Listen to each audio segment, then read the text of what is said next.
I wish to welcome everyone to the meeting and officially declare the meeting open at 9:05. Sorry for the delay. Could I remind everybody that Council's ordinary meetings are open to the public and are also recorded and available for viewing after the meeting to provide access to all community members. Attendees in the gallery may be recorded. Wish to acknowledge the traditional custodians on the land on which we stand, the Gulnay people, and acknowledge my respect for their current and emerging leaders and those in the dreaming, and thank them for their contributions that they have made in building our community. I'd like to welcome Pastor Travis Ambram from Empower Church Innisfail to conduct the opening prayer. Welcome. Thank you, Mayor. I promise that I won't talk about the game too much, but good morning, Mayor. Good morning, councillors. Thank you for the opportunity to open this morning, and want to thank you for your time and your energy that you give to serving this region. And it reminded me of a verse in the Bible that's the words of Jesus in the book of Mark, chapter 10, verses 45. And Jesus is recorded saying that I have come not to be served, but to serve. And I love that when we look at the life of Jesus, he serves all those around him. He loves them, he helps them, he cares for them. He has eyes for them, and he serves them in small ways and sometimes in larger ways. But I think it reminds me that one of the most meaningful forms of love and leadership to others is to serve. One of the greatest acts of love that you can do towards someone is to serve them. One of the most meaningful forms of leadership is to serve those who are under our leadership and to serve those around us. And I believe that that's what's represented today. In this room, you're all a part of that. You're a part of serving this region, loving this region, and I just want to just thank you. The work that you do to serve this region through reading reports and discussing details and weighing up all the options and making decisions. But all that you do, that is a big part of serving this community, and it shapes the everyday life of this community. So right now and today and through this meeting is just another opportunity to serve, another great opportunity to serve this community and to do it well. So I just love to pray for you. I want to pray for focus. Pray that I know these meetings are quite lengthy sometimes, and so pray for focus throughout this meeting and for wisdom and clarity today as you do that. So how about we stand and I'll just pray. God, we thank you for today. I thank you for the Mayor, for the councillors, and this opportunity to serve this great region, the Cassowary Coast. And I just pray for focus today throughout this agenda and through this meeting. I pray that wisdom and clarity would lead them through all the details, through all the numbers, through all the discussions. And I just thank you today that your peace be in this room. In Jesus' name we pray. Amen. Amen. Amen. Thank you so much. Thank you. Have a great day. Thank you. You too. Beautiful. Thank you, everyone. Thank you. Thank you. Okay, so we move on to apologies, and we've got Councillor Trudy Chewy as an apology. Are there any other apologies? No other apologies. Move on to the declaration of prescribed conflicts of interest or declarable conflicts of interest. I now invite those present to use this opportunity to make public any prescribed conflicts of interest or declarable conflicts of interest in respect of the items in the agenda.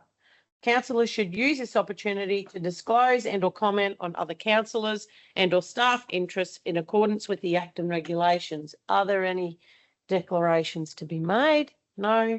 Councillor? I have an application for leave. I believe there's a conflict there. Okay, thank you. If there's no conflicts, we will move on to item 1, confirmation of the minutes. I now call for a mover and a seconder for the confirmation of the minutes from the local government meeting held 23rd of April 2026 as true and correct. Councillor Pervin moved. Councillor Jessup, you want to second that? Michelle? All in favour? Carried, thank you.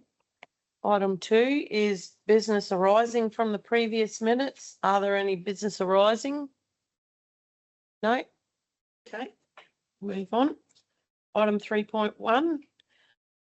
A mover and a seconder to confirm the receipt of minutes of the Economic Leadership Committee held 14th of April 2026. Councillor McLeod. You move. I'll second. Thank you. Seconded by Councillor Pervin. Those in favour? Carried, thank you. Give me 1 second to get down my page here. Move on to governance. And we have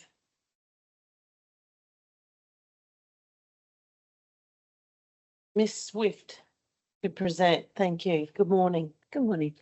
Took me a little bit to get that right. That's okay. So this morning I'm presenting the 2025-26 financial performance report for April 2026.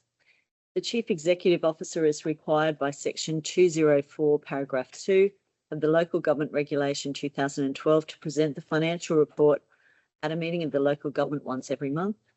The purpose of this report is to promote sound financial management and accountability by presenting Council's financial performance for the year to date versus budget expectations, and as it is as at 30th of April 2026.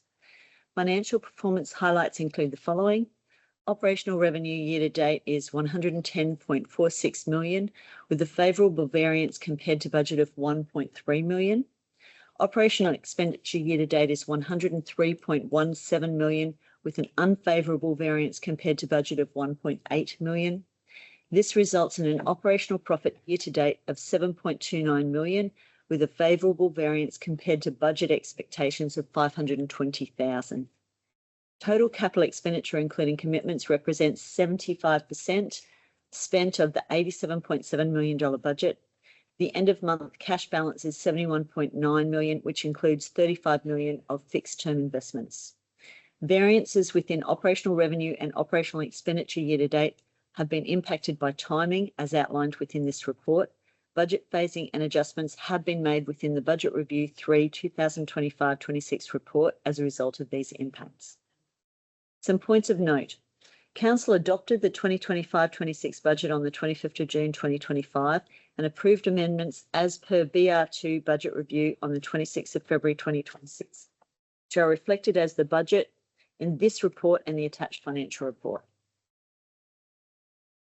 In terms of our revenue, rates revenue is 315,000 under budget, primarily due to the state government pensioner return lodged but not yet paid for 266,000.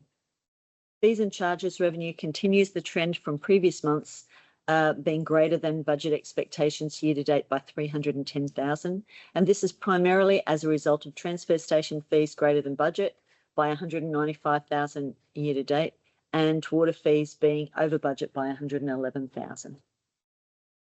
Operating grants and contributions are over budget by $1 million, mostly due to the timing of works related to disaster recovery funding arrangements for 1.459 million over budget, and Emergent Works December 2025 event being over budget by 278,000, which offset the community recovery and resilience officers and community recovery rebuild support officers funding being under budget by 328,000, the Reef Guardian 3 being under budget by 229,000, and the planning scheme funding being under budget by 150,000. Budget phasing and adjustments, as I mentioned, have been made within the Budget Review 3 2025-26 report related to these specific operating grants. Other revenue is greater than budget by 271,000 for the year, and the details are outlined within the report. And sales and recoverable works revenue is 184,000 under budget year to date. In terms of our expenditure, total employee expenses slightly exceed the budget by 209,000, which is a variance of less than 1%. And contract labour is over budget by 158,000, mostly due to backfilling vacancies, with costs being offset by lower wages and salaries in those specific areas. Materials and services is over budget by 74,000. However, increased costs for fuel and transport contractors as a result of the Middle East conflict are being offset by favourable variances in expenses that are a result of phasing rather than savings. Adjustments had been made to the budget phasing within the Budget Review 3 2025-26 report. Finance costs are over budget by 612,000, primarily as a result of the recalculation of the refuse restoration provision for 576,000, and this is a non-cash item. Depreciation is over budget by 760,000, which has been previously explained and outlined within this report. Within the capital grants revenue, there are a number of projects showing a variance to year-to-date budget, mostly due to timing of construction works, with the most material variance being Tropical Cyclone Jasper, reconstruction of essential public assets, mostly related to land slips, being under budget by 4.074 million. There is a full project listing of capital projects contained within the attachment to this report, and 48.8 million of the total $87.7 million capital budget has been spent. When including commitments, this equates to 65.5 million of the total 87.7 million capital budget, representing 75% of the total budget, 83% of the year elapsed. Areas of budget risk and opportunities that can impact the financial results are presented to Council in the report Budget Review 3 2025, and additional risks and opportunities are also identified, being materials and services budgets for materials, contractors and fuel are at risk due to the current Middle East conflict impacting prices. Finance costs may exceed budget due to changes in the refuse restoration provision calculation. Depreciation expenses may exceed budget due to changes in asset capitalisation timing and leasing completions. And in terms of opportunities, the amount of the advance payment for the 26-27 Federal Assistance Grant, which is paid in June 2026, may exceed budget. And the recommendation for this report is that Council receive and note the 2025-26 Financial Performance Report, April 2026. Thank you. Any comments from the floor? No? I'll just, probably not a question to you, but could you just explain the refuse restoration provision just for the likes of people out there that when you look at that and it says that it's financials, that it looks quite daunting, but there is good reason behind that. Yeah, look, thanks for the question and thanks for the clarity the other day from Ms. Swift as well. Yeah, it's a finance cost and it's an annual increase in the provision just due to the passage of time. So our refuse restoration provision represents the future cost of rehabilitating our council landfill sites. So each year the value of the liability increases because the future cost is 1 year closer to being paid. They term it unwinding the discount. It's recognised as a finance cost in the income statement, so it shows up as profit and loss. But as has been stated, it's a non-cash item. The increase in the liability is treated like interest on a liability. So that's why from an accounting perspective, it's classified as a finance cost. So yeah, it's an accounting entry, not a cash expense, and it is a provision for the future rehabilitation of councils' landfills. And for anybody out there that's really interested in what's happening in council, I do encourage you again to read the attachment at the back of the report, which has all of the current jobs that we are doing listed there one by one. So if you're really interested in what's happening and where the money is going, that you can have a look at that, and that's a pretty good eye opener. Okay. Councillor Littlemore. I'm happy to move the recommendation. Move. Thank you. Happy to second.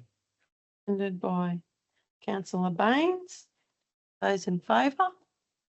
Harry, thank you. Move on to 4.2, Budget Review 3. Thank you.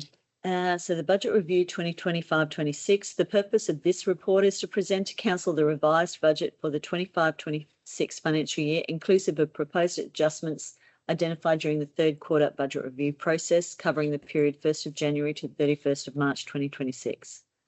Section 170, paragraph 3 of the Local Government Regulation 2012 provides an opportunity to amend council's budget at any time before the end of the financial year.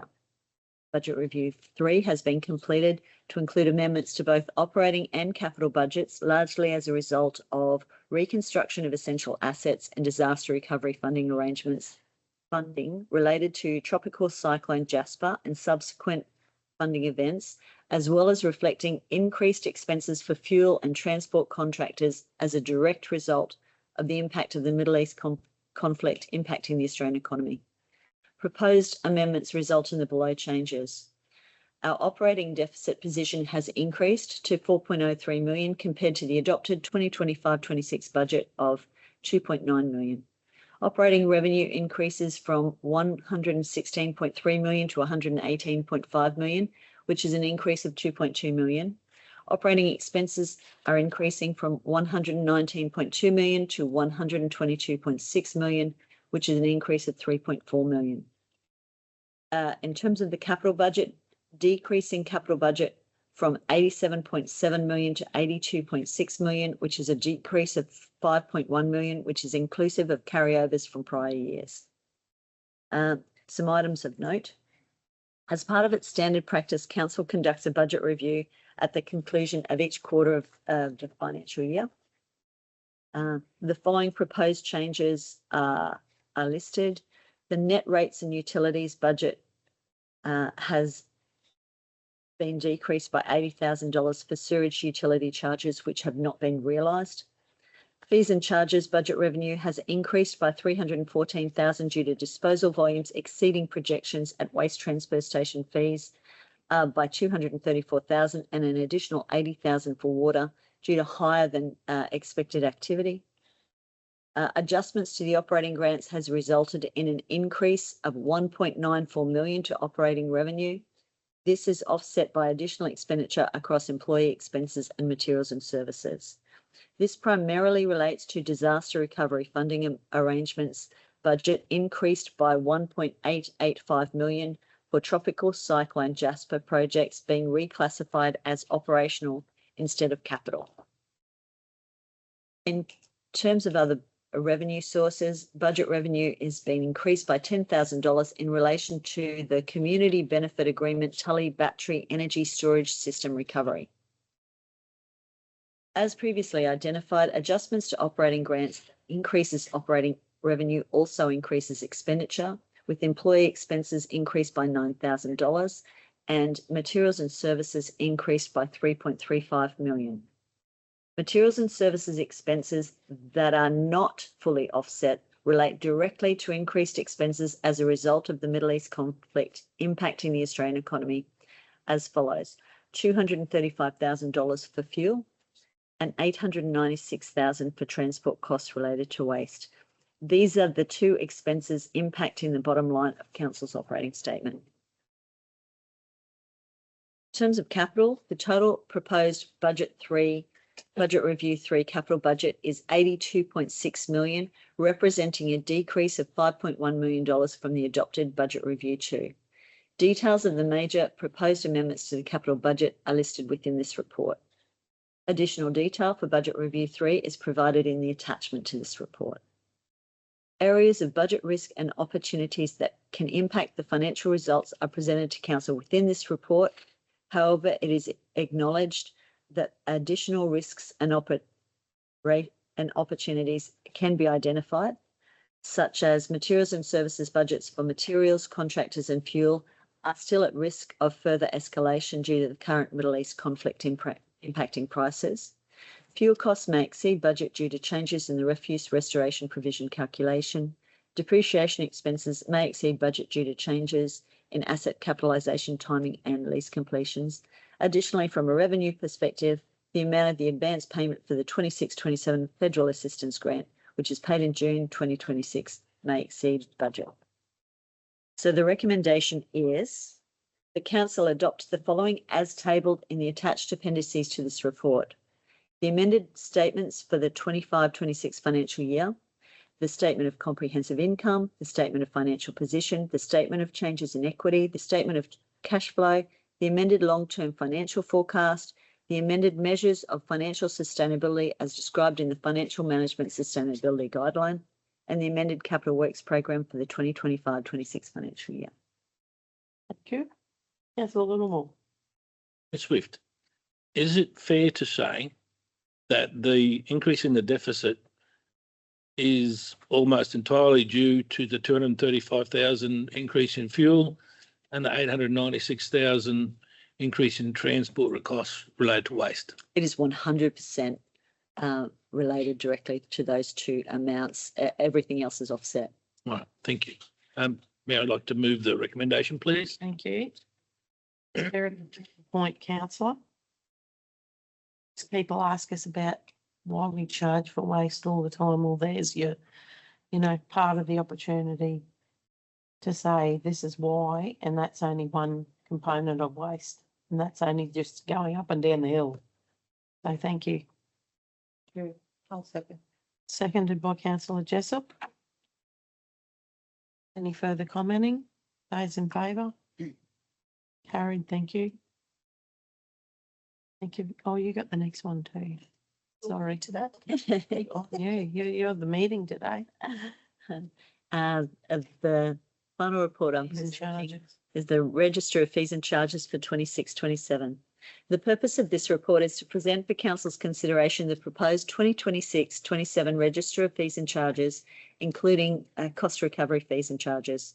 The Fees and Charges Register has been reviewed and subsequent the Council's 26-27 annual budget process and is presented for Council's consideration to facilitate timely implementation in line with the forecast adoption of the 2026-27 annual budget in June 2026.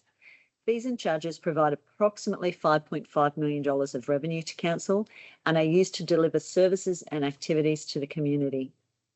Section 97 of the Local Government Act 2009 provides Council with the ability to fix cost recovery fees, while Section 262 of the Act provides the head of power to charge for a service or facility other than a service or facility for which a cost recovery fee may be fixed.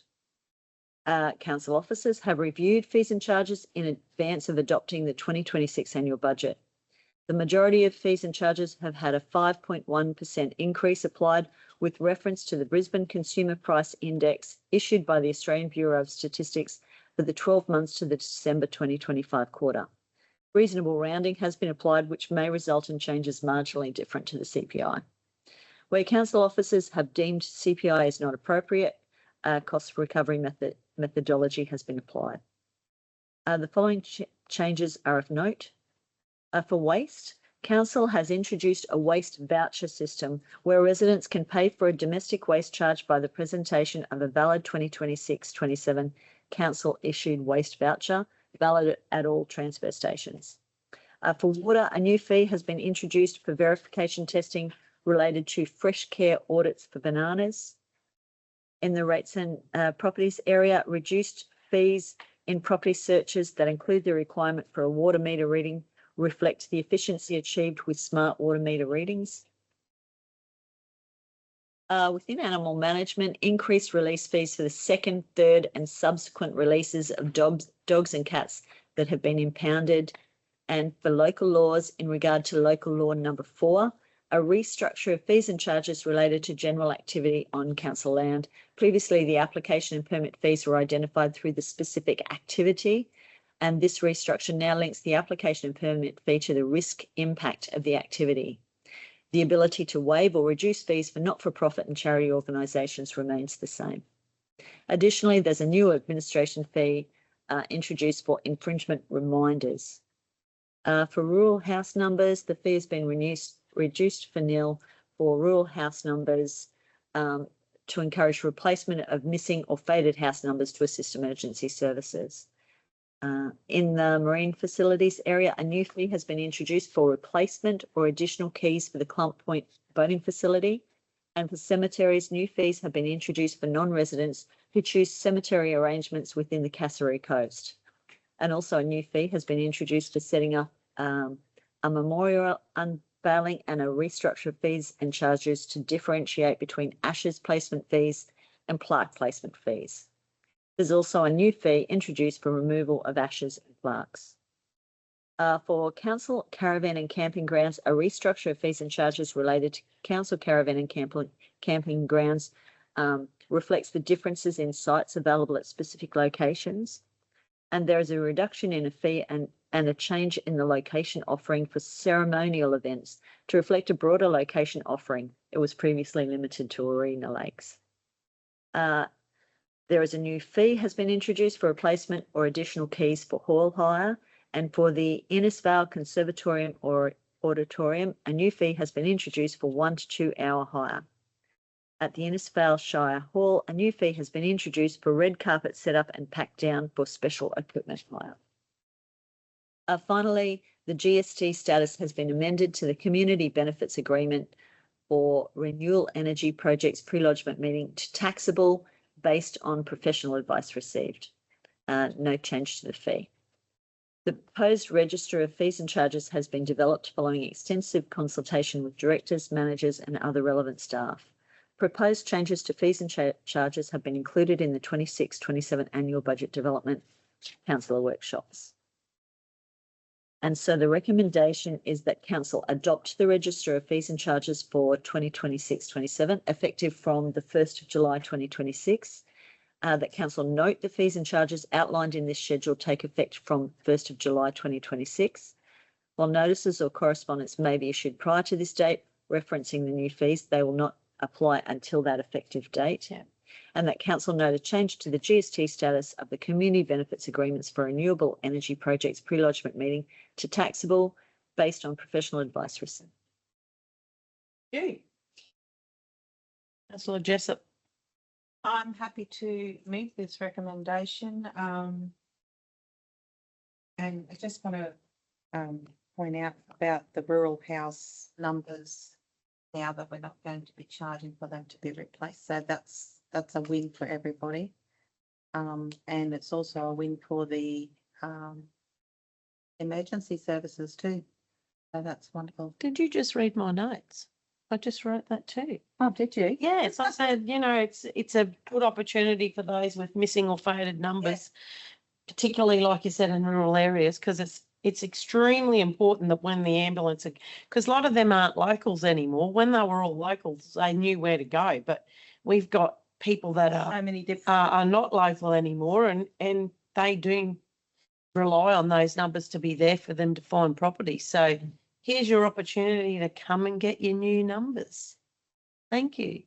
Great minds. Thank The you. chair, I've had a number of phone calls from people asking how they can access new numbers because they're fading. So it must be just that cycle of. Yeah, cycle of life, I guess. Yeah. Councillor Baines. Thank you, Chair. Just to reiterate, the numbers on the signs will be free. If they want council to install them, that's something they'd have to apply to do. Absolutely. I'd suggest. Yeah, through the chair. Otherwise, they can install them themselves. Yeah. If the post has been relocated, I mean, people can install their own post. The council can do that for a fee if people don't have the ability to do that themselves. But yeah, absolutely, the new numbers, so they are clear and legible at night. Oh no, great project. This is not, I'll have to point out too, this is not for new numbers. This is only for existing numbers. So if you're got a new property and it's a new number, then it does come with a fee. But if you're replacing, this is, I know. yeah. It's good. Just trying to reiterate that. Yep. All good. Happy to second that, Chair. Happy to second it. Councillor Littlemore? I didn't miss anybody then, no? All good? Okay, those in favour? Thank you. Thank you very much. Thank You're you. on board. Thank you, Ms. Swift. Good day. Thank you. Thanks very much. That easily, didn't you? Thank you.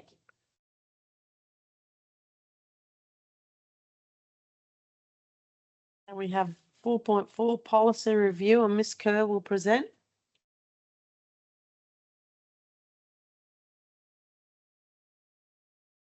Morning, councillors. How are you? Morning, Ms. Kerr. Thank you. This month's policy is the Entertainment and Hospitality Expenditure Policy. The objective of this policy is to establish when expenditure for entertainment and hospitality may be reasonably and appropriately incurred by council. The policy has been attached with track changes and has introduced some policy principles. to ensure that the expenditure must support a legitimate council purpose, be reasonable, appropriate and proportionate to the business activity, demonstrate accountability and transparency in the use of public funds, be incurred in a manner that maintains public confidence in council, comply with relevant legislation, policies, delegations and budget provisions, and avoid actual perceived or potential private benefit. The amended policy also talks about prohibited expenditure and when and how corporate cards can be used for entertainment and hospitality purposes. So the recommendation today is that council adopt the entertainment and hospitality expenditure policy. Thank you. Thank you very much. Happy to move. Happy to move it? Yep. Happy to move. Pretty straightforward. It Really. is pretty straightforward. Happy to second it, Chair. Happy to second it. Those in favour? Done. Thank you. That was Thank easy you. for you. Yeah, easy for us. Governance rocks.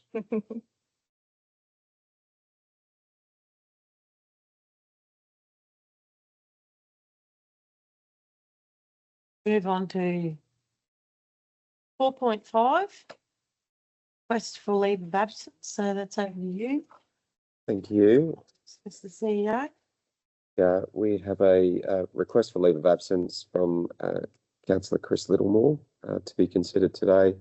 The leave of absence that is requested is for Thursday, the 24th of September 2026. That's our September local government meeting. There's a recommendation there that Councillor Chris Littlemore's request for leave of absence for Thursday, 24th September 2026 be approved. Moved I'll by second. Councillor Pervin, seconded by Councillor Jessup. Those in favour? Carried. Okay, we'll move on. 5.1. We have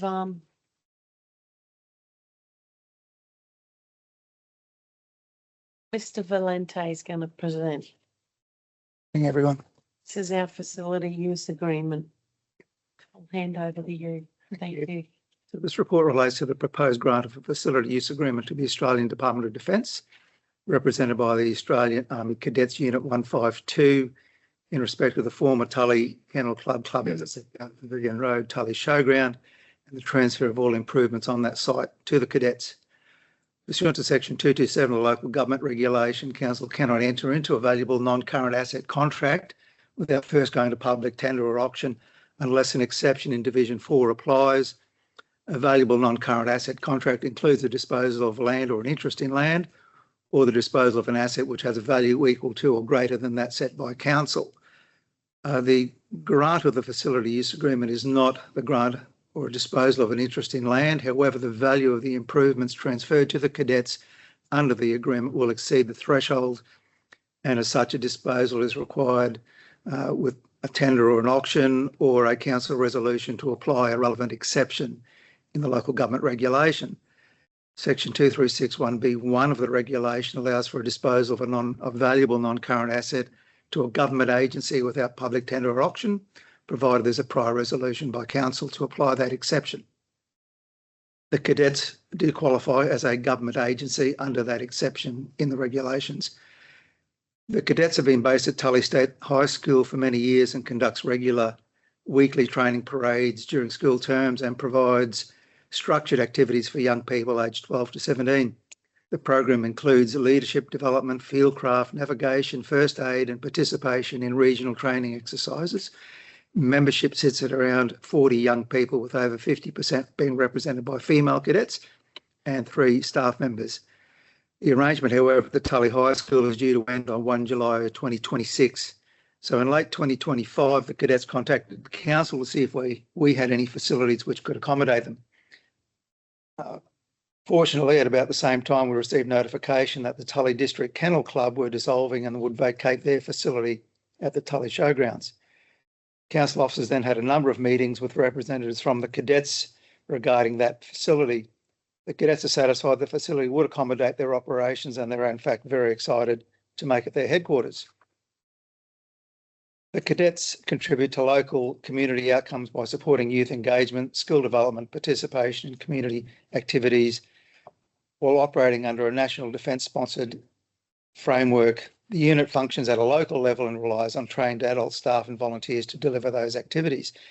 The unit also plays a significant role in promoting structured activities within a military influenced environment grounded in defence customs, traditions and values, and enhancing pathways for young people to pursue defence-related employment opportunities. Accordingly, Council considers the unit to be comparable to other recognised community organisations for the purposes of Council's community use of assets policy. The unit has provided the necessary data and have been assessed as satisfying that policy, entitling them to an agreement under this facility. Financial implications of Council entering into the agreement are set out in the report, which includes depreciation savings of $5,492 per annum. So it is our recommendation that Council apply the exception contained in section 2361B1 of the local government regulation to grant the facility use agreement to the Australian Department of Defence, represented by the Australian Army Cadets Unit 152, a government agency, and the agreement would contain the following key terms. The user would be the Australian Department of Defence, which is represented by the Army Cadets Unit 152. The facility is the former Tully Kennel Club clubhouse at Dog Pavilion Road, Tully Showgrounds, Tully, being part of Lot 332 on Plan CP 893452. The term of the agreement will be for 5 years from 1 July 2026. The fee will be $600 per annum, which will be increased with CPI annually. That fee includes any outgoings for rates and utility charges. The permitted use will be Army Cadets Clubhouse and any associated ancillary uses. Ownership of the improvements will be transferred to the user and all its right, title and interest in those improvements, being the clubhouse and the area for the parade which adjoins the clubhouse. Secondly, we recommend that we authorise the CEO to execute the facility use agreement on behalf of the Council, and thirdly, authorise the CEO to take all necessary steps to ensure ongoing compliance with all terms and conditions of the facility use agreement. That's Very my good. report. Thank you. Any Councillor questions? Jessup. Yeah, I think this is wonderful. The cadets are really valuable for our community. I mean, everybody sees them at our Anzac parades. I've been to the Masonic Lodge where they help out in that respect as well. And I think in this day and age, having something like that for kids to do that's really building the children themselves into young men and women. And I think this is wonderful, and I'm very happy to move that. Thank you. Councillor Bevan. Yeah, thanks, Chair. I think just the stars aligned with this one. They had to move out of the Tully High School premises, and the Kennel Club was no folded. So it's just, yeah, very good time, and it's a great outcome for the whole community, not just Tully, but everyone can, Innisfail, the whole lot. So yeah, I'm very happy with this, and I think great work, Mr. Valenti, for getting them to the table to have a yarn. Absolutely. Through the chair, they've also had plans they've submitted to us about making improvements to the facility and really making it their home. It adds a lot, I think, to that precinct, to safety and numbers, and so yeah, perfect timing. Councillor Baines. Thank you, Chair. Outstanding project, great result. That was going to be my question, that if they wanted to come forward and look at improvements, they still have to come to council, get plans, get that signed off so they can move forward. But this gives them the ability to apply for grants through the federal system and through the defence system. And it is a great outcome for the young people in our communities. It's been a wonderful thing. I don't know if my eldest daughter ever sees these things, but I will say joining the Air Cadets was the making of that child. She's an outstanding young individual nowadays, but no one send her a message and tell her to watch the recording. All right. Very good, very good. Yeah, I concur. I said, this is a great opportunity, and I have to say that the stars did align for these guys, and it will be nice to see the Kennel Club come back to life in a new sense of the word, and the community can take really. This is an opportunity for them because these kids do a lot of community volunteering work. So if you want any further information on that, I suggest that you go down once they're established and have a chat with them, because they do help out a lot of not-for-profits and community organisations. 100%. That's a little more. Through the chair. I'm not sure what the cadets are like in the city, but I'm sure that the life of young country boys and girls are absolutely enhanced by these kinds of things. And I think that may be why, if there's not so much desire or availability in the city, why there's such a difference between young country folk and young city folk these days. So, I'm happy to second this. I think it's a wonderful opportunity for young people, and that they're thrilled to be in there, I think says it all. Like, this isn't just another building where it'll be okay. They're excited about it. Isn't that a wonderful thing that we've done? Absolutely. Councillor McLeod. Yeah, through the chair. It is great to see another one of our buildings being leased and used, but also they will be able to now go for our infrastructure grant, which is up to $30,000. You know, by community groups or organisations signing up and taking on a lease or management agreement, you know, it does save our ratepayers, but it also gives them the opportunity for so much more. So very, very good outcome, and keep them coming to us, please. And it is a good point, because as much as it seems like to people out there that we're giving all these things away, we're just giving the ownership to somebody else. And the thing is that once they get that ownership, they have that sense of pride and want to build on that, and it gives them more opportunities than they had before. 100%. Gives them way more opportunities. So, And through the chair, not just our grants, but for other grants as well, Yeah. that they wouldn't have been able to do unless they had that. management agreement in place. So, yeah.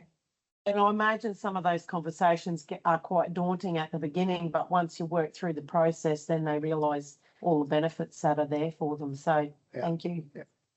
And through the chair, just on another note, it's not just those people getting the benefits, the out ratepayers are getting the benefits too, because Absolutely.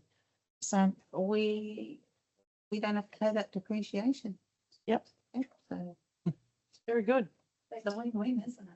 So I'll take it to the vote. Thank you. Great Thank you. work. We move on to 5.2, and Mr. Johnson will present.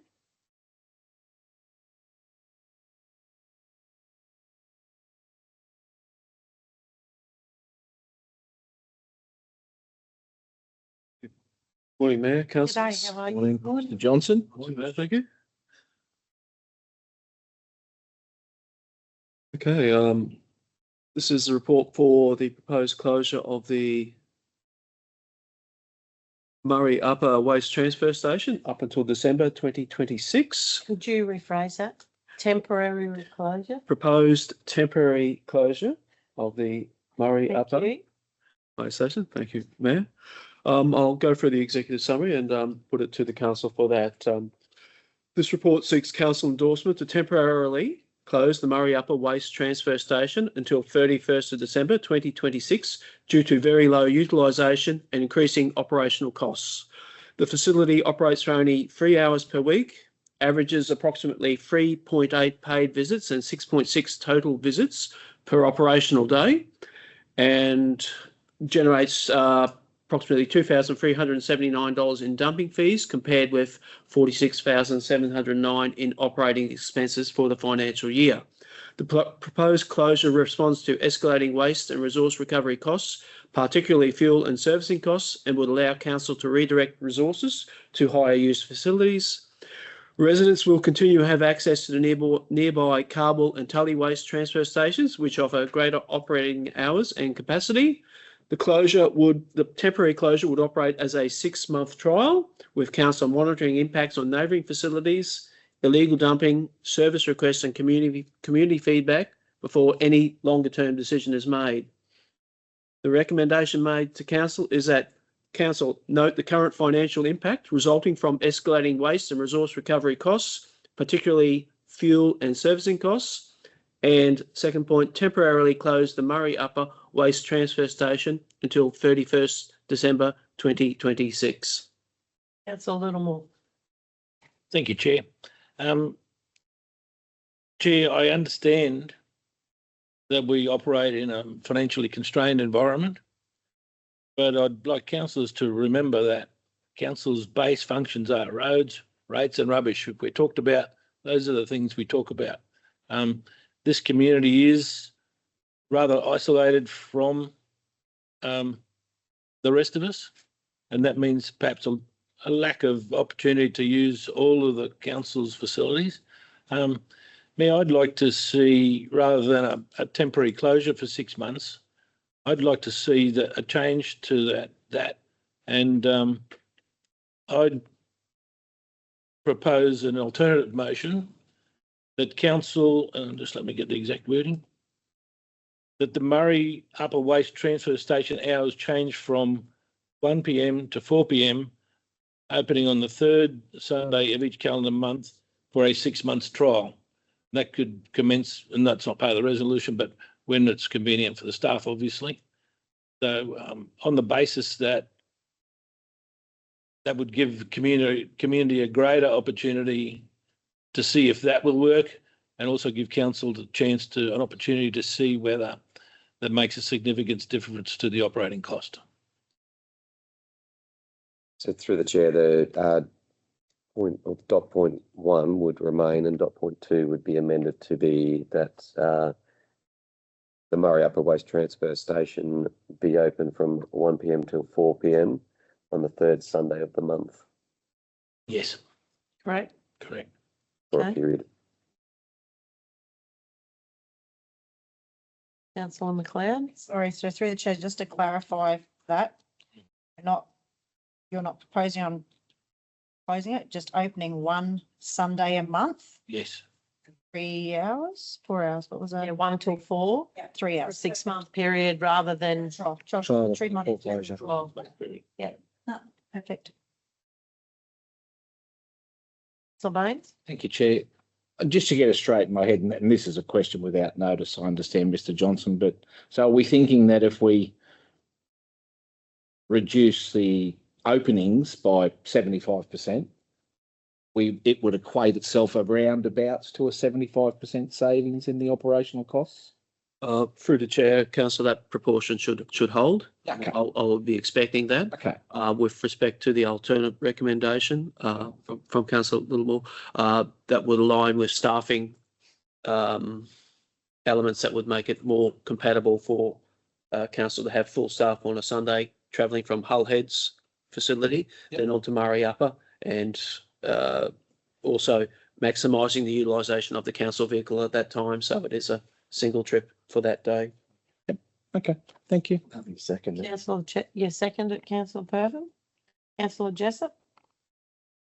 Has there, through the chair, has there been any consideration to maybe closing, if we were to close the transfer station there and put in some lift bins? What's your opinion on? Through the chair, the lift bins are a good catch-all for those which could potentially alleviate any illegal dumping. Some load of rubbish, not get the message and just dump it at the front. A lift bin will also incur a charge, and it would be so it's that trade-off there. I realise the sensitivity when any time when a level of service to the residents is being diminished. That does remain an option, councillor, and I would suggest that through our review of this, if illegal dumping is becoming an issue there, that would be a means to alleviate that. I would like to have it evidence-based, and we would hence invest in that lift bin.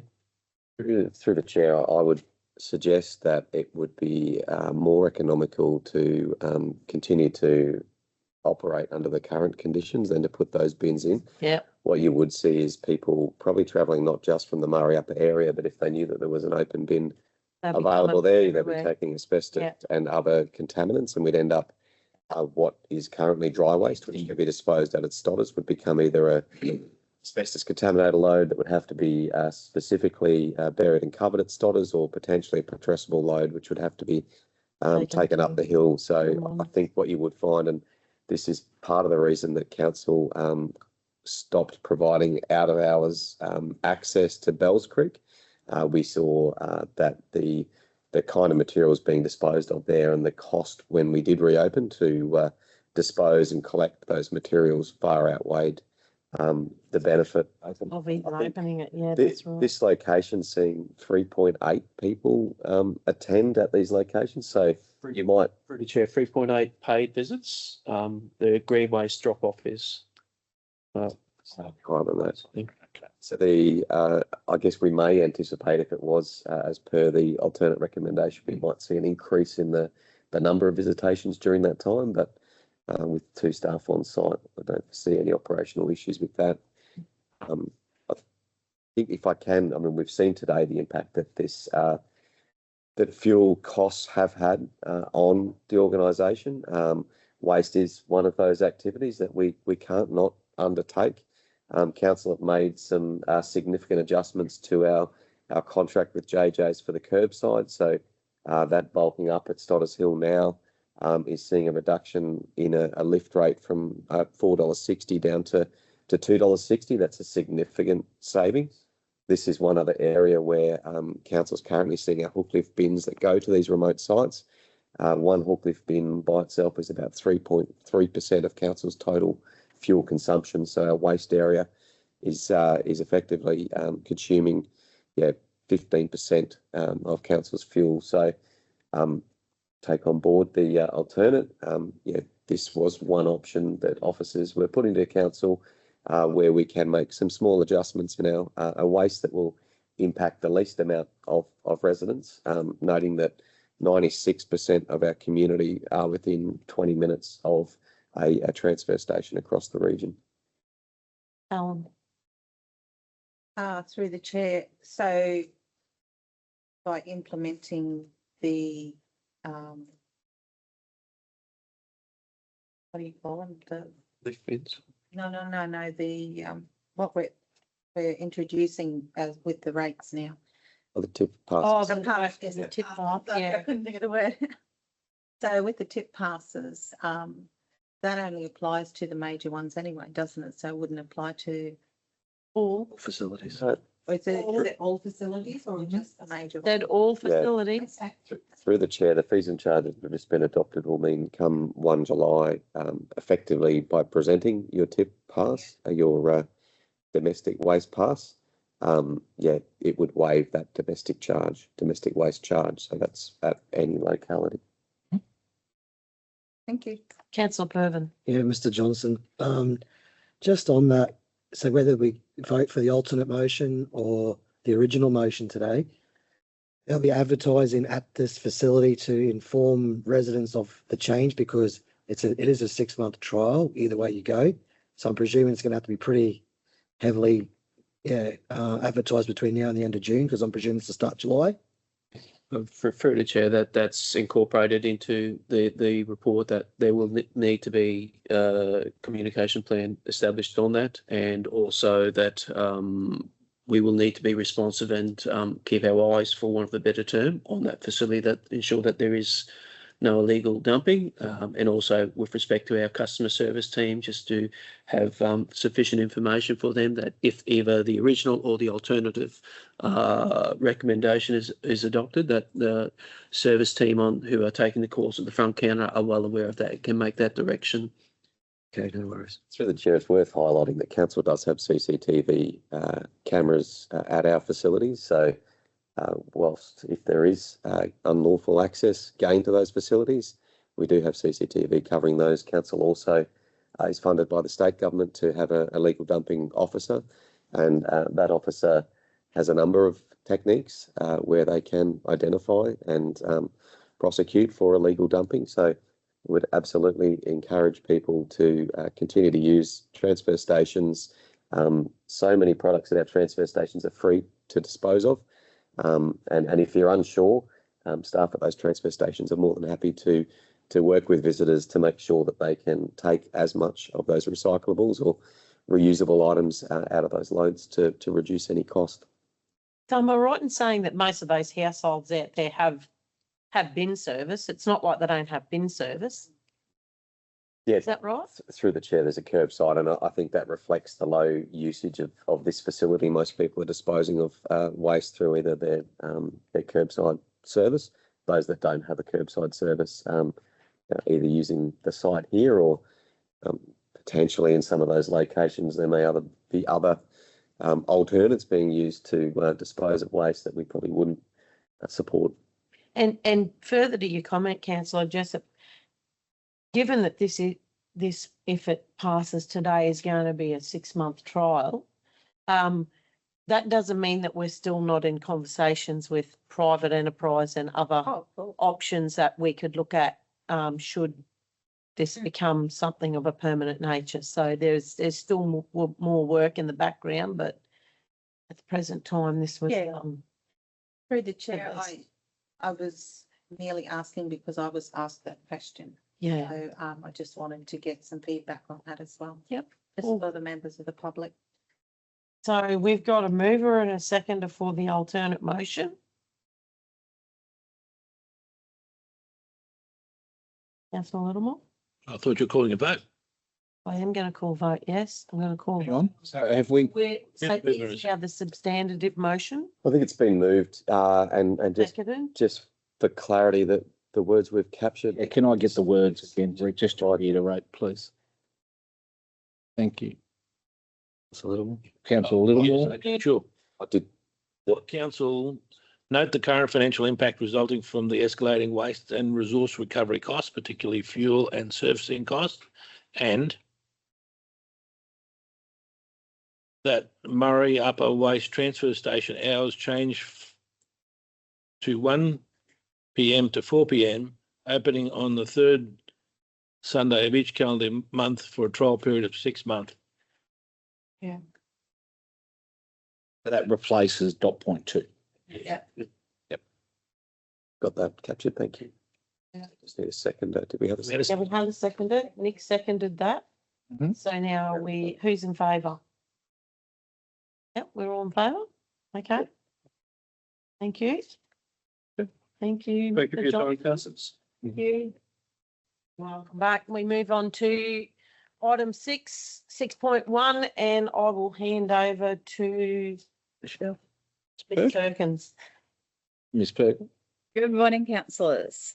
Okay, today we're here for an application for reduction in infrastructure charges related to RAL 26/0006. It was an application for reconfiguring one lot into 3 lots plus an access easement on land described as Lot 4 on RP 738894, situated at Joffrey Crescent, Wongaling Beach.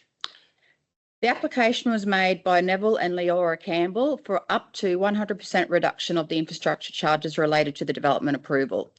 The development approval was issued on the 19th of February 2026, and an infrastructure charges notice was issued for $58,679.10. The applicant submitted the reduction for infrastructure charges application to council on the 11th of May 2026, so it was received within the time frame. Wongaling Beach has an underutilised capacity within the existing trunk infrastructure network, and the developer has committed to a financial investment towards constructing additional water and sewer connections within the existing network for the approved lots, thereby growing the economy of Wongaling Beach. The proposed development will see the creation of 3 residential lots within the Greater Mission Beach locality. Proposed Lot 4 is approximately 1,050 square metres with access via an access easement. Proposed Lot 4 is approximately 1,176 square metres with access to the lot via the access easement. And proposed Lot 6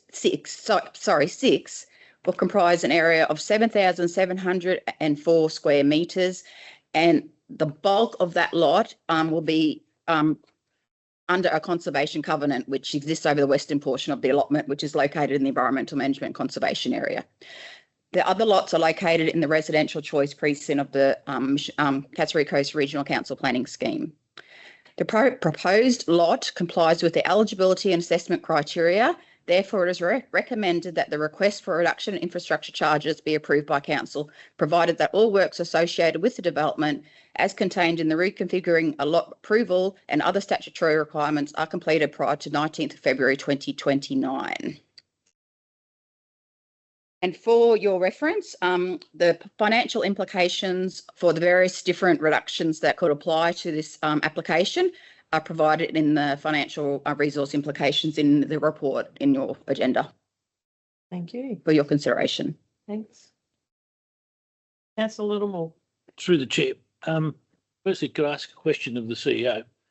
Mr. CEO, the Village Green redevelopment was part of that funded through things like these infrastructure charges that we can levy from time to time on these developments? Yeah, look, through the chair, the Village Green, we know, had state funding, federal funding, but there was close to $2 million worth of infrastructure charges that had previously been levied, put towards predominantly the stormwater assets that we have down in the Village Green, and obviously a lot of that contributing from the infrastructure charges that would have been applied to the development up the top of Campbell Street. So these things, council has also recently allocated infrastructure charges to accelerating upgrades and renewal of water mains, where it's assisted in development, certainly places like Riverside Drive, where we have seen requirements for upgrades to facilitate development. So they are used broadly for trunk infrastructure and infrastructure upgrades. Can I ask then a second question here? What is the current state of the reserves for infrastructure? The current reserve is minimal at the moment.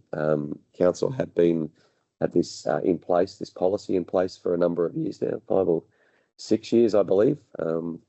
And council historically have seen to try and encourage development by providing 100% waiver of those infrastructure charges. But I think the sum was influenced by some decisions at the last local government meeting, where I think there were infrastructure charges of about $88,000 to be put onto those developers. But yeah, it's fairly minimal at the moment, and certainly there are locations within the region now where we do have a future requirement as we see further development to upgrade trunk infrastructure. Chair, on the basis of the answers to those questions, I propose an alternative motion, and that is that council approve a 75% reduction in the infrastructure charges relating to RAL 26-006, reconfiguring lot 1 into 3 lots, and access easement on land described as lot 4 on RP 738694 and situated at Guthrie Crescent, Wangaloo Beach, on the condition that all works associated with the development as contained within the reconfiguration of a lot approval attachment 1 brackets and any other statutory requirements are completed prior to 19th of February 2029. And Chair, the reason for that is, despite the fact that development does comply with the eligibility and assessment criteria, the reduction is a discretionary reduction. And as we just heard from the council CEO, our infrastructure funds have been severely depleted over the years, and they are needed and needed to be rebuilt so that we are in a position to do upgrades when we find ourselves in need to do so. Yep, I agree. Any further comments? Somebody want to second that motion? No? Yeah, I'll second. You'll second it? Thank you, councillor Jessup. I need some infrastructure happening. Are there any more questions on that? Does anybody want to talk against? Yeah, I'll talk against. In the report there, we talk that the current infrastructure in that Wangaloo Beach area is currently underutilised as well.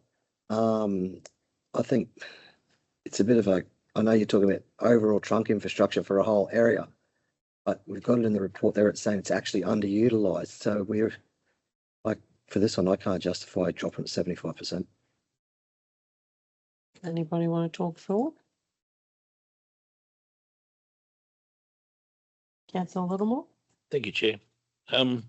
I understand where Councillor Perman is coming from, Chair. But as we just heard from the CEO, the infrastructure charges that were applied to the development of Village Green were from development projects that occurred some time ago. And so there's no direct link necessarily between an infrastructure charge and where and when it might be spent. And our reserves are depleted. So we have flagged over the last couple of meetings that change is coming. And I do believe we're still giving a substantial reduction of being 75% of 58,000, Yeah, I would have to agree. about 14,000 Did you have Sorry, something through to the add? chair. we have to pay. Through the chair, the reduction amount, if it's approved for 75%, will mean they will get a $44,009.35 reduction, and they will have to pay $14,669.75 to council's infrastructure charges fund. To the chair, Mr. Horton might be able to provide a little bit more detail, but historically, those infrastructure charges would have had to have been allocated to infrastructure associated with that development, whereas now those infrastructure charges can be more broadly expended across a region. Through the chair, definitely. Mr. CEO, yeah, they used to have to be used for that purpose. So if it was classed for park, or it was for water, or it was for sewer, or it was for road, it had to go and be split into those areas, and it was also into areas of Mission Beach, Innisfail, Cardwell. These days it all goes into one pool and can be used anywhere throughout the region. So council can make that decision through the use of that fund to upgrade water in Cardwell, even if there hasn't been any development in that area, you know. So you can use, depending on what you want, and you know, you're bringing on development, you can use that towards that. And we do know that we've got a lot of aging infrastructure around the ridges, guys. We see our teams out there all the time upgrading water, sewerage. So if those if those infrastructure charge bucket runs down, then guess where it comes from? Councillor McLeod. Chair, can I just get some clarity, please, Mr. Horton? Yes. So we've got these infrastructure charges. This is to open up lots to be sold. And then once they're sold, whoever it is who buys them, they apply. There's more infrastructure charges for when they build, correct? Through the chair, that's only if you're increasing the intensity of the land. So if you just build a dwelling house, Yeah. it's no, because the Yeah. credit's been paid. So the credit of the land goes to the dwelling house. Yeah. Because that infrastructure is covered for that. If you build a duplex, Or anything. the additional unit or 3 units, or you go and, you know, build a backpackers or, you know, a motel, you know, it's all calculated for that intensity of that use on the land, on the additional load to that infrastructure. Thanks. So a Just- house is just your toilets and stuff, you know. Okay, I just wanted to, thank you very much. Councillor Littlemore. Could I just seek a little clarity on that, Mr. Horton? So what you mean to say is, if I subsequently buy one of these parcels of land Yeah. and choose to build a dwelling house, Yeah. I don't have to pay an infrastructure charge because it's already paid. So there's one credit on the land. Yeah. If I want to build a duplex and get a permit for it, I will pay an infrastructure charge for the second part and get a credit for the first part. Yes, through the chair. So you charge for the 2 and you get a credit from the land because you paid. Someone for else it. has already paid. Yeah. Thank you. Yep. Okay, so where are we going? We've got, currently we've got the alternate motion on the table. It's been seconded. So those in favour of that alternate motion? 2, 3, I am 2, so that's 4, so we've carried.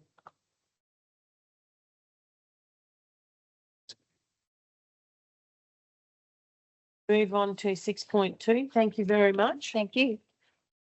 And Mr. Horton has presented. Got come forward, Joy. Hello, how you going? Yeah, good, thank you.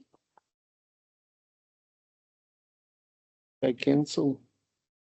Good morning, everyone.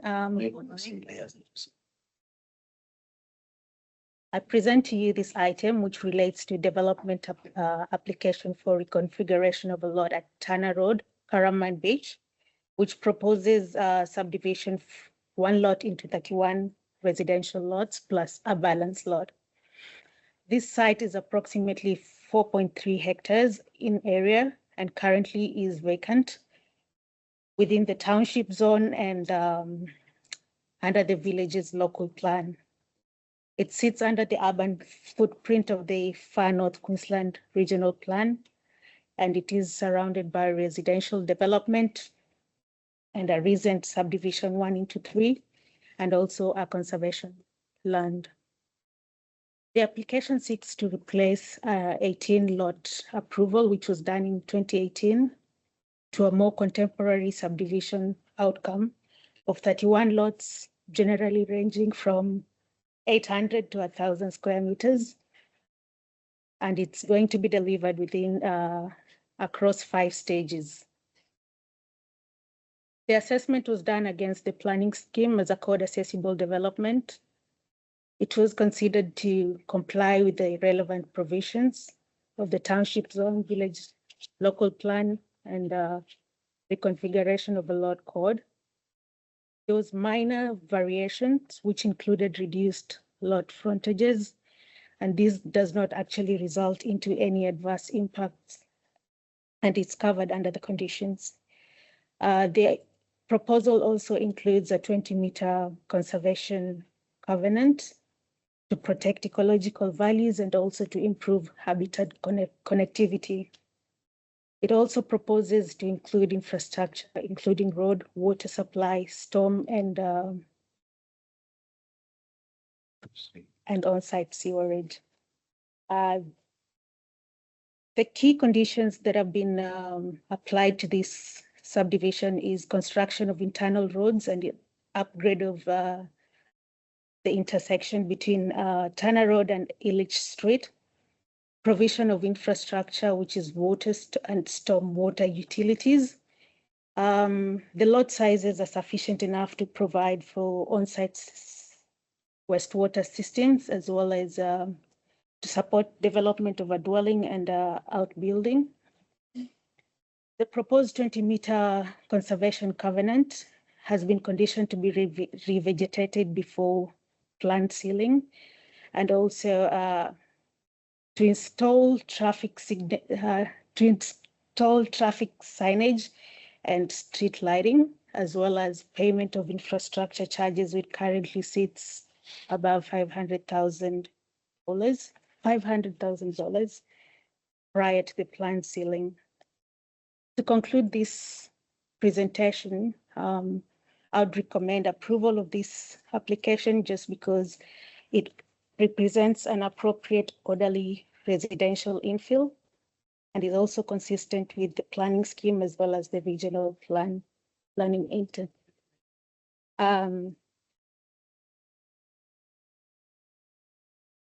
Recommendation that the development permits be issued for the configuration of a lot 1 into 31 lots plus balance on land described as lot 3 on SP 298296 and situated at Turner Road, Caramine Beach, Queensland, subject to conditions in the attachment.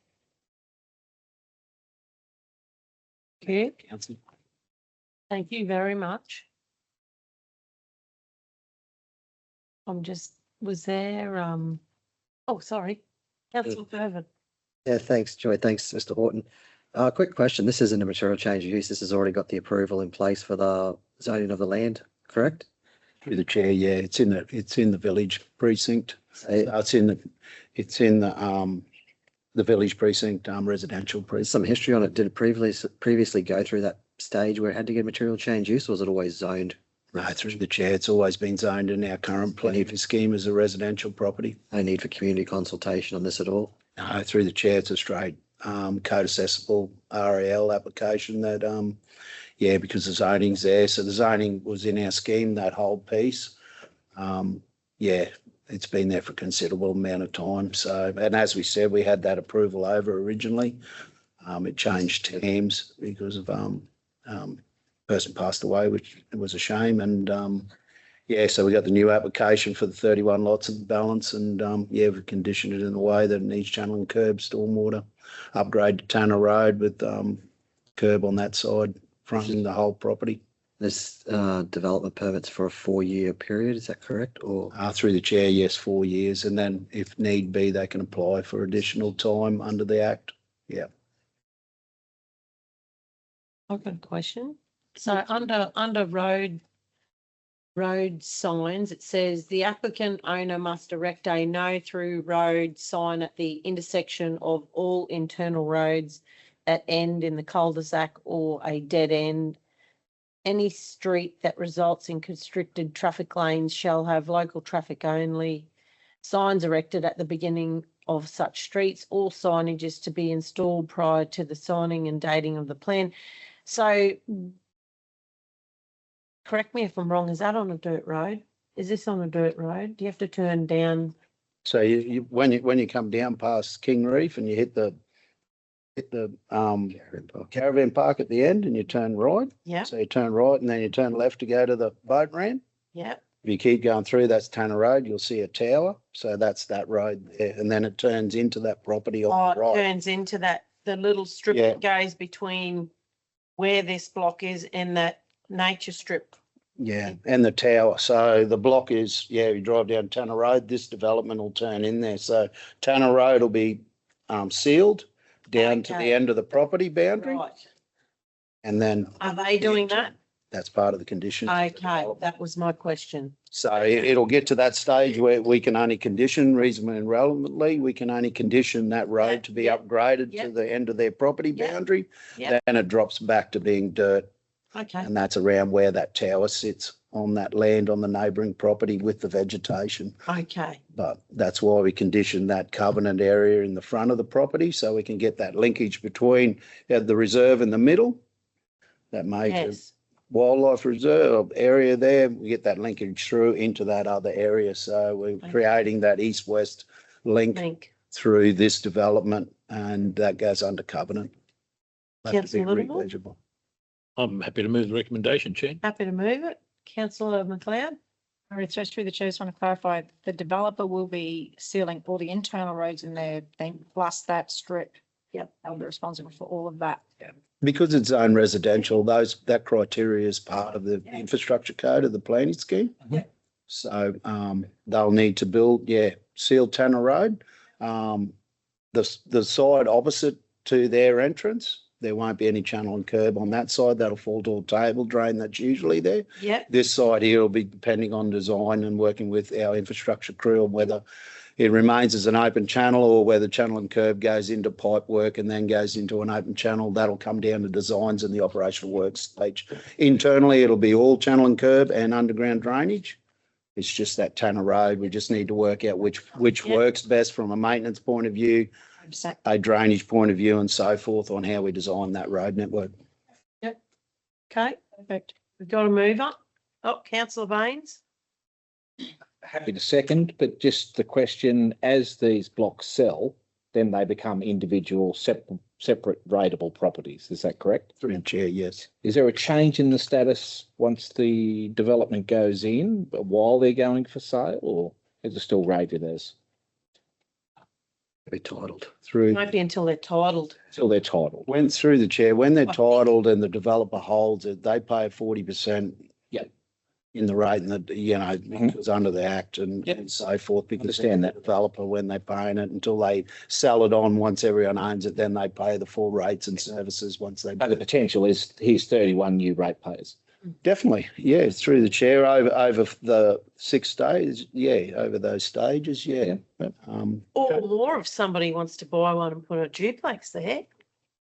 Who knows? Through the chair, like it has been staged out, but doesn't matter, like the sales might be good that they might do 2 stages at once. Yeah. You know what I mean? Like it just depends on the market and how they deal with it.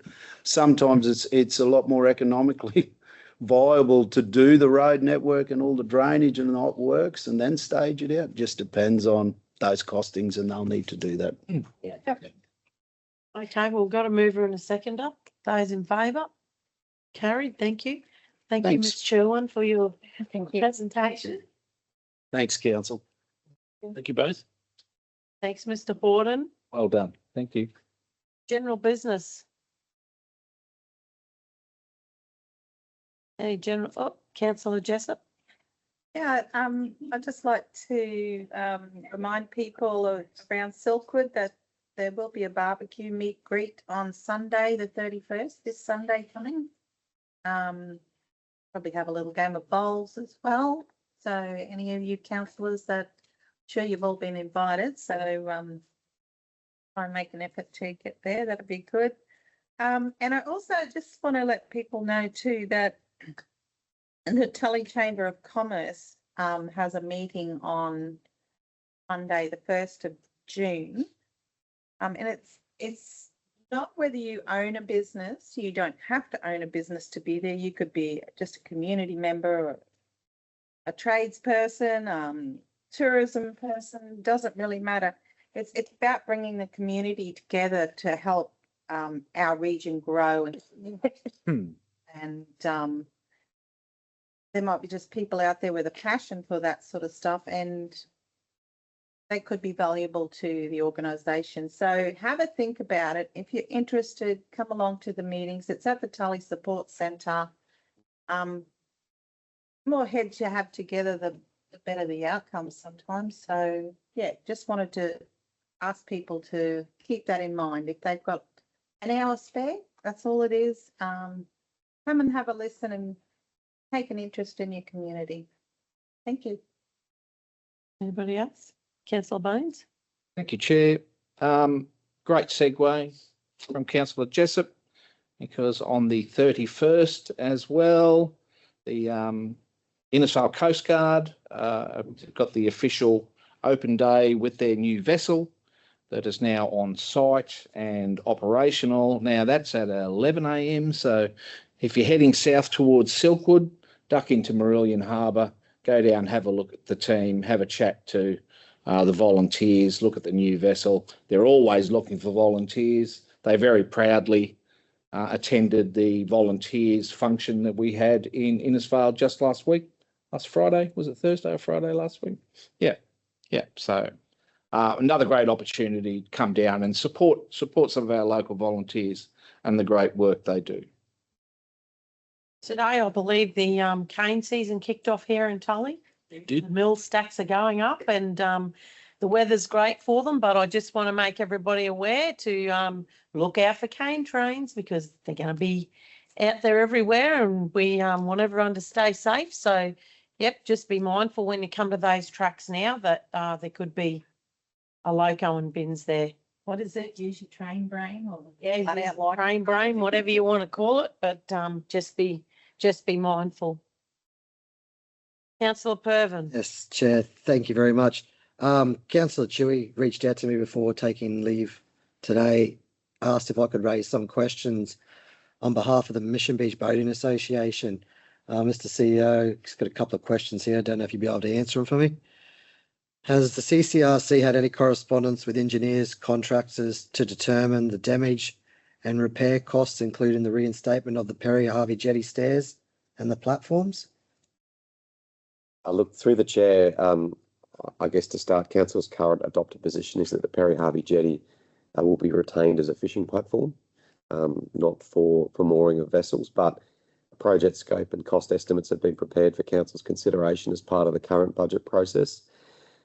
This will allow Council to consider the required investment, timing, priority of works against other capital renewal demands before determining the preferred funding pathway. So I guess Council are aware of this, but for those that are maybe watching, Council use and determine our renewal expenditure at the moment based on what the depreciation is in that asset class. So for our marine assets, we have an amount of depreciation that we then fund through our ratepayers to actually make sure that we're renewing assets, or it's a measure that the state put on us on how we maintain our assets. So there are a number of projects that Council are considering at the moment in that maritime area, which have, I guess, competing levels of risk. Council are aware we have a risk that's been identified with the Carbal Jetty, where there is a significant amount of work potentially required on that jetty as well as we move forward. So yes, the answer is there has been a project scoped and it's been costed. That project is up for council deliberation against other projects that are currently also costed and scoped or required in that maritime asset area. Right, thank you. Is Cassowary Coast Regional Council aware that all the poles bar one sitting off the end of the jetty are now unsupported by not being tied to the jetty, and this puts both the fishing and viewing platform and the poles in a vulnerable and exposed position during extreme weather?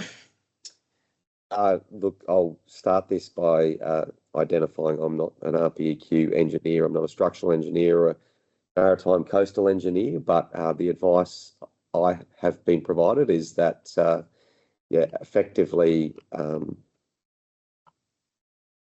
let me just provide that.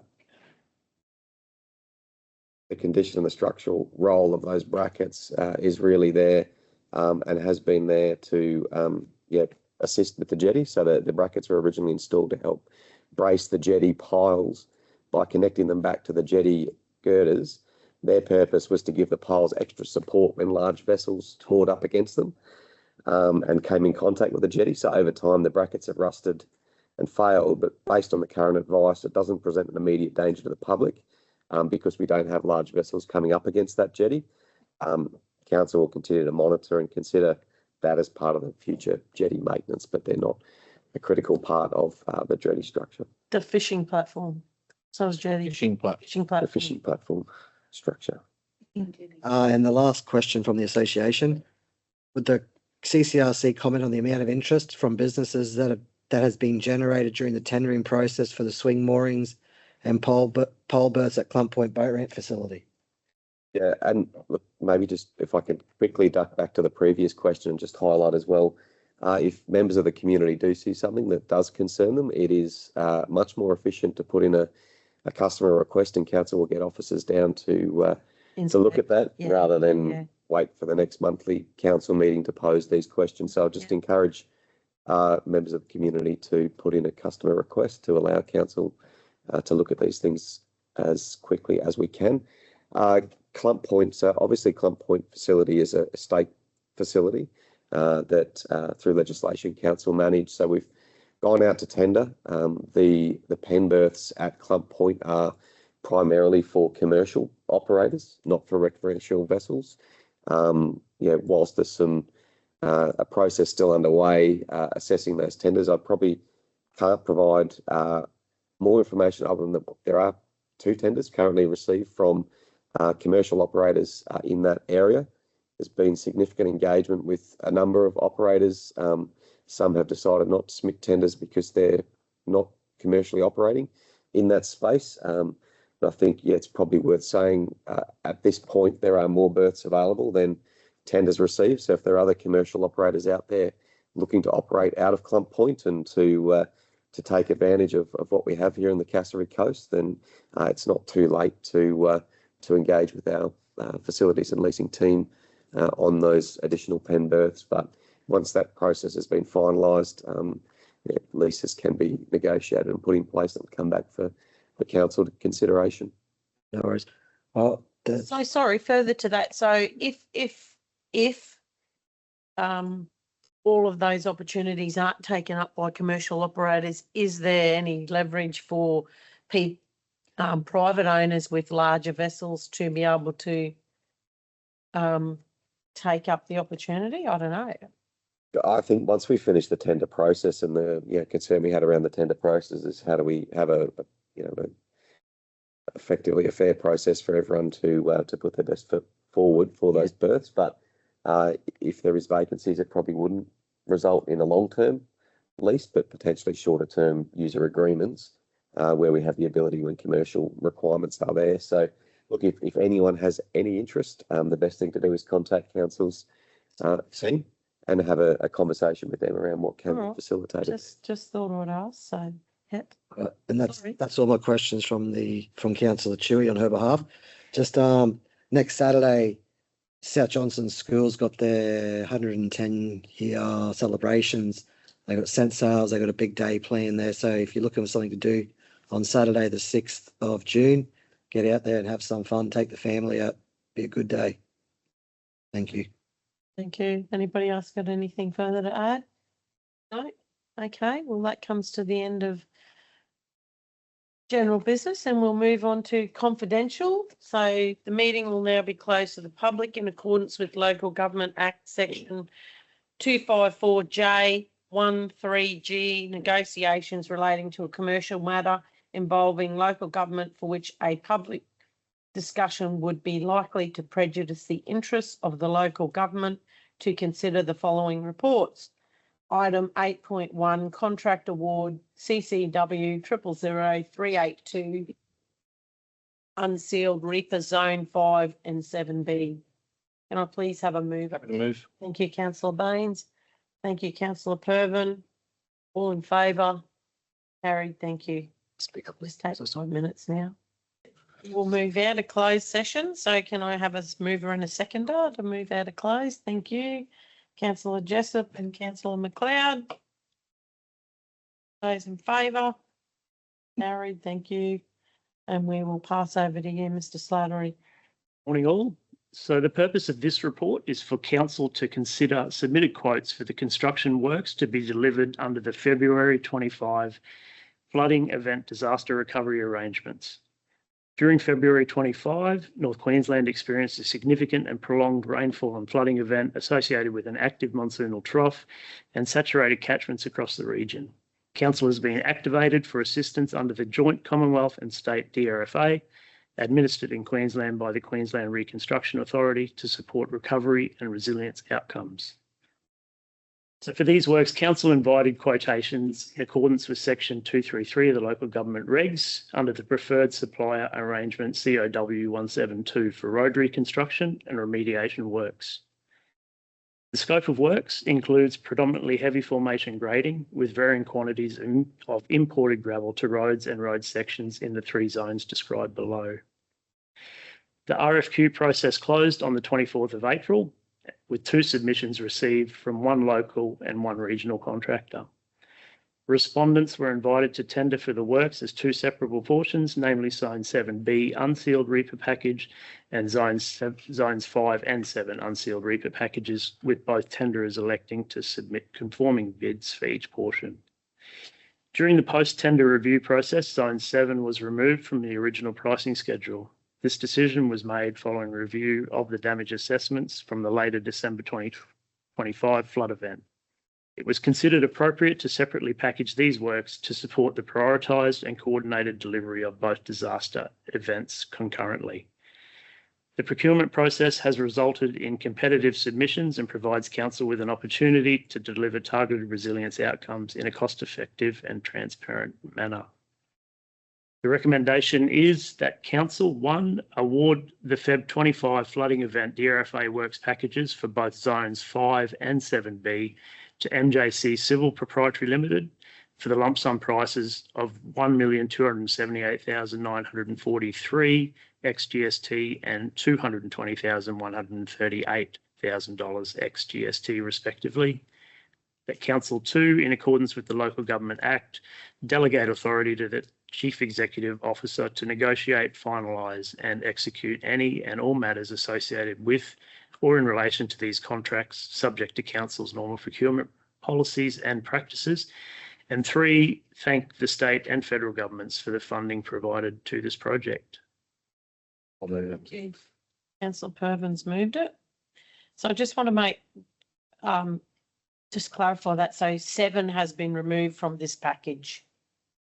And this is just 7B and 5. And then that'll come back as another package later. Okay, thank you. Councillor Baines? Great question. That was mine. So, Okay. and I'm happy to second. Okay, no worries. Thank you. Any further comments? No. To the vote?